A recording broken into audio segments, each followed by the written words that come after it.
Halo semua, apa kabar kalian? Semoga tetap sehat ya. Selamat datang kembali di alur cerita film Velvivin. Di video kali ini, Velvivin akan membahas alur cerita film yang berjudul The Handmaiden. Film ini dirilis pada tahun 2016 di Korea Selatan. Kisah film ini dimulai ketika seorang pria bernama Fujiwara bersekongkol dengan seorang pencuri wanita bernama Sok-hye untuk menguasai harta kekayaan seorang keturunan bangsawan Jepang bernama Hideko. Dengan cara Sok-hye melamar sebagai pelayan Hideko. Fujiwara meminta Sok-hye untuk meyakinkan Hideko bahwa ia benar-benar mencintainya dan ingin menikahinya.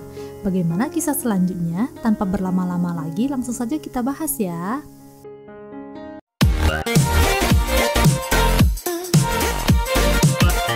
Film berlatar tahun 1930 di sebuah perkampungan di Korea. Terlihat seorang wanita bernama Sok-hye yang sedang menggendong bayi. Ia pun menitipkan bayinya kepada ibunya, sebab ia akan bekerja sebagai pelayan di keluarga bangsawan Jepang. Ia pun dijemput oleh seorang supir. Setibanya di tujuan, ia pun disambut oleh seorang pelayan senior yang bernama Sasaki. Senior itu juga berkata, "Di sini nama kamu adalah Tamako." Ia juga diantar ke kamarnya, dan itu tepat berseberangan dengan kamar seorang nona yang akan dia layani. Setelah mengantarnya, pelayan senior itu pun pergi meninggalkannya. Karena ia penasaran, ia pun mengintip kamar nona itu. Namun ia kaget karena ada suara ketukan. Lalu ia pun bergegas pergi. Tiba-tiba ada suara teriakan dari kamar nona. Ia pun bergegas ke kamar nona dan mencoba bertanya apa yang terjadi. Nona itu bernama Hideko. Hideko berkata kepada Tamako bahwa bibinya menjadi gila dan gantung diri di pohon sakura. Dan sekarang arwahnya bergelayutan di sana. Saat Tamako juga mencoba melihat pohon itu, tiba-tiba Hideko kembali berteriak dan membuat dirinya terkejut. Tamako berusaha menenangkan Hideko. Ia menyanyikan lagu untuknya. Pada keesokan harinya, Tamako pun memperkenalkan dirinya kepada Nona Hideko, sembari memberikan surat rekomendasi dari majikan sebelumnya. Kemudian, Hideko menyuruh Tamako untuk membacakan surat itu untuknya. Karena Tamako yang buta huruf, ia pun sembarangan membacanya. Kemudian, ia pun mengaku bahwa ia tidak bisa membaca. Tiba waktunya, Hideko ke perpustakaan untuk belajar membaca cerita. Tak lama setelah itu, Tamako pun menyusul ke perpustakaannya atas permintaan Nona Hideko. Saat Tamako mencoba ingin masuk, namun ia dilarang masuk oleh pamannya Hideko. Nona Hideko dimandiin oleh Tamako. Hideko yang mengeluh bahwa giginya ada yang runcing, sehingga melukai bagian dalam mulutnya.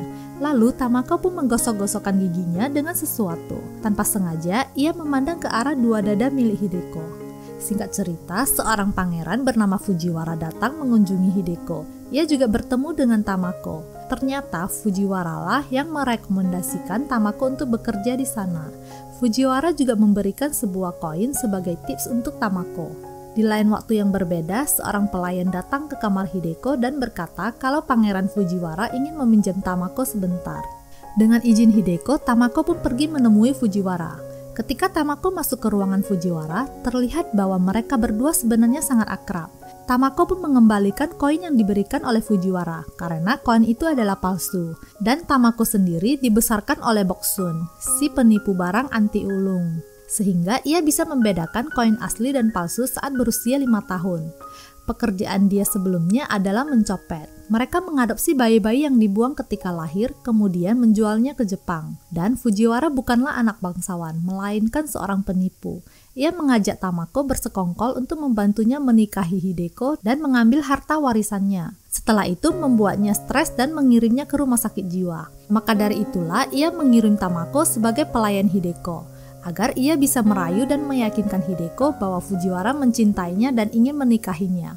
Dengan imbalan, Fujiwara akan membagi sebagian uangnya kepada Tamako. Hideko akan makan malam bersama Fujiwara dan pamannya. Di saat Hideko memasuki ruangan, Fujiwara tampak sangat kagum kepada Hideko akan kecantikannya. Pada keesokan harinya, Fujiwara yang sedang menikmati kopi bersama Hideko, ia terlihat sangat agresif kepada Hideko. Lalu mereka pun pergi ke sebuah hutan untuk melukis.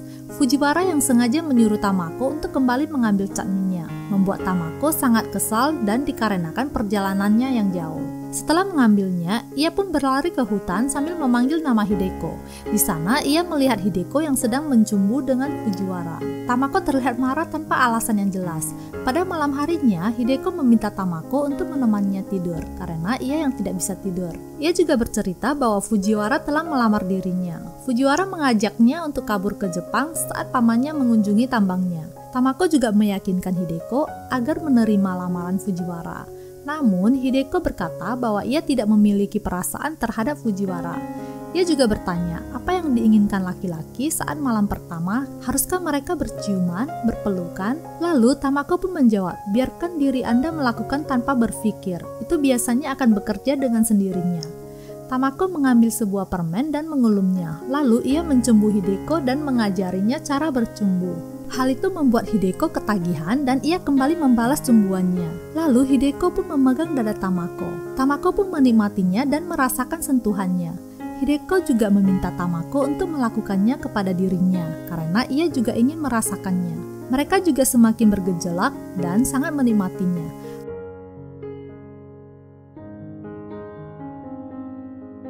Pada keesokan harinya, Fujiwara yang sedang mengajari Hideko melukis, namun tangan kirinya meraba kemana-mana.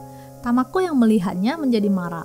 Lalu Fujiwara memberikan tips kepadanya dan menyuruhnya untuk pergi. Awalnya Tamako menerimanya, namun ia berubah pikiran dan mengembalikan uangnya. Ia berkata tugasnya adalah menjaga Nona Hideko. Tak lama setelah itu, Fujiwara pun marah kepada Tamako karena mengacaukan semua rencananya. Ia juga mengancam akan memberitahu Hideko bahwa Tamako adalah seorang pencopet. Tamako bukannya takut, akan tetapi ia juga kembali mengancam Fujiwara. Ia juga akan memberitahu Hideko bahwa ia adalah seorang petani dan dukun, bukan seorang bangsawan. Mendengar itu, Fujiwara pun semakin marah. Namun, ia malah memegang tangan Tamako untuk mengusap-ngusap bagian terpenting dari tubuhnya. Tamako pun tidak tinggal diam, ia menghentakkan tangannya dan menyuruh Fujiwara untuk jangan terlalu memaksa Hideko karena ia kasihan kepada Hideko sebab dirinya sebatang kara. Sebelum ia pergi, ia juga memperingatkan Fujiwara agar jangan pernah membuat tangannya untuk meraba bagian terpenting Fujiwara yang kecil itu.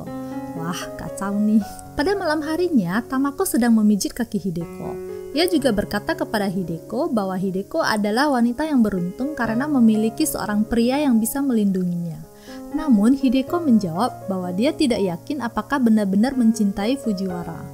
Lalu ia pun bertanya kepada Tamako, walaupun aku tidak mencintainya, meskipun aku sebatang kara, apakah kamu masih ingin aku menikahinya? Tamako menjawab, Anda pasti akan mencintainya. Seketika, tamparan pun dilakukan oleh Hideko sampai berkali-kali. Ia juga mengusir Tamako keluar dari kamarnya.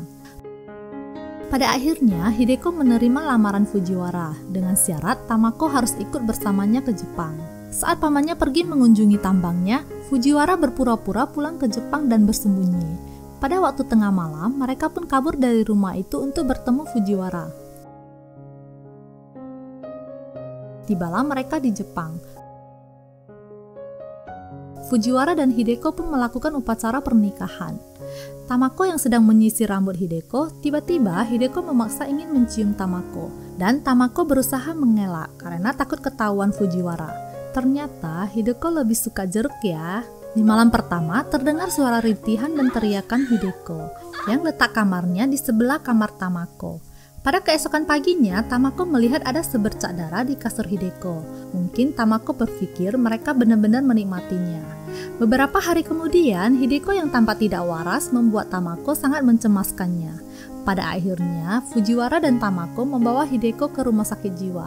Namun setibanya di sana, semua di luar dugaan. Ternyata mereka malah membawa Tamako. Mereka memalsukan data dan mengatakan Tamako adalah ratunya, agar Hideko bisa selamat dari pamannya. Nah, sekarang kita cerita tentang masa kecil Hideko yang disiksa oleh pamannya ya. Semasa kecil, Hideko selalu disiksa oleh pamannya. Ia juga dikerjain oleh pelayan seniornya. Hideko juga dipaksa untuk latihan membaca cerita erotis terus-menerus. Setiap Hideko tidak menurut, ia akan dipukul oleh pamannya. Hideko diajari membaca oleh bibinya. Hingga suatu saat, bibinya ditemukan gantung diri di sebuah pohon sakura. Setelah Hideko dewasa, ia membacakan cerita erotisme itu kepada pamannya dan orang bangsawan lainnya, termasuk Fujiwara. Di sanalah ia mengenal Fujiwara. Pamannya bertunangan dengan Hideko dan akan menikahinya untuk mendapatkan warisan Hideko. Oleh karena itu, ia merawat Hideko dari sejak kecil. Fujiwara menawarkan kerjasama dengan Hideko, yaitu ia akan membawa kabur dirinya agar terbebas dari pamannya. Akan tetapi, imbalannya Hideko harus membagi hartanya kepada Fujiwara. Lalu Hideko pun setuju. Ia pun mulai menyusun rencana, yaitu menyuruh Fujiwara membawakan seorang gadis untuk menjadi pelayannya. Setelah itu mereka akan mengirimnya ke rumah sakit jiwa dengan menggunakan nama dirinya, agar pamannya tidak mencarinya lagi. Dan ternyata dari awal Hideko sudah memata-matai Tamako. Dan ia juga tahu bahwa Tamako adalah seorang pencopet dan gak bisa baca sama sekali. Dan semua kebohongan yang akan ditujukan kepada Hideko ternyata itu semua untuk menipu Tamako. Seperti menyuruhnya membaca, Hideko yang mencium Fujiwara, dan lain-lain. Cuman setelah Hideko mendengar perkataan Fujiwara dengan Tamako, ia tidak ingin bersandiwara lagi karena kasihan kepada Tamako. Dan Hideko yang sedih melihat Tamako, ia malah ingin membunuh dirinya karena mencemaskan Tamako. Beruntung Tamako berhasil menyelamatkannya. Dari sanalah Hideko menceritakan semuanya kepada Tamako, dan akhirnya mereka berdua mulai menyusun rencana untuk mengerjai Fujiwara. Tamako menulis surat kepada Boksan pengasuhnya untuk merubah rencana, dan setelah Tamako tahu bahwa paman Hideko memaksa Hideko membaca cerita, ia pun membakar semua buku-buku itu. Kembali lagi ke cerita awal ya, Tamako yang berada di rumah sakit jiwa, tiba-tiba telah terjadi kebakaran. Nah, ini semua adalah rencana dari Tamako waktu mengirim surat kepada Boksan, agar Tamako bisa bebas dari rumah sakit jiwa itu. Di sisi lain, Hideko sedang memasukkan racun ke minuman Fujiwara, agar ia bisa kabur.